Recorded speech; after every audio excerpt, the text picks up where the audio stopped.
എന്നെ കുറിച്ച് എന്റെ ദൈവത്തിനൊരു ഇമേജ് ഉണ്ട്. My God have an image about me. അതൊരു പിശാച് വിചാരിച്ചാലും തകർക്കാൻ പറ്റത്തില്ല. That no devil can break. എന്റെ പ്രിൻസേ, എന്റെ ബലഹീനത കൊണ്ട്, എന്റെ പാപം കൊണ്ട്, എന്റെ അനുസരണക്കേട് കൊണ്ട് എനിക്ക് തകരാം.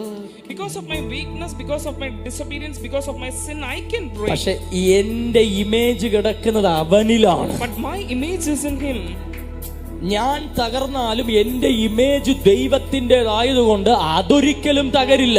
Even when I am broken, because my image belongs to God, it will not be broken. പിശാചിന് എന്നെ ഡിസോർഡർ ചെയ്യാം. Devil can disorder me. അവൻ എന്നെ ഷഫിൾ ചെയ്യാം. He can shuffle my പക്ഷെ ഈ life. ഷഫിൾ ചെയ്യുന്നവൻ അറിയാം, But the one who shuffles ഇതിന്റെ റിയൽ പിക്ചർ ഇരിക്കുന്നത് ഇവനിലല്ല, ദൈവത്തിലാണ്. The real picture isn't in him but in God.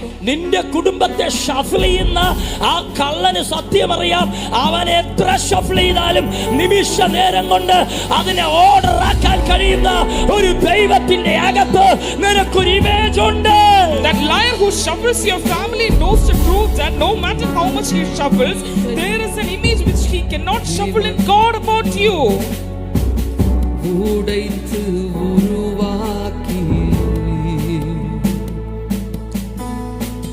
குயவனே உம் கையில் களி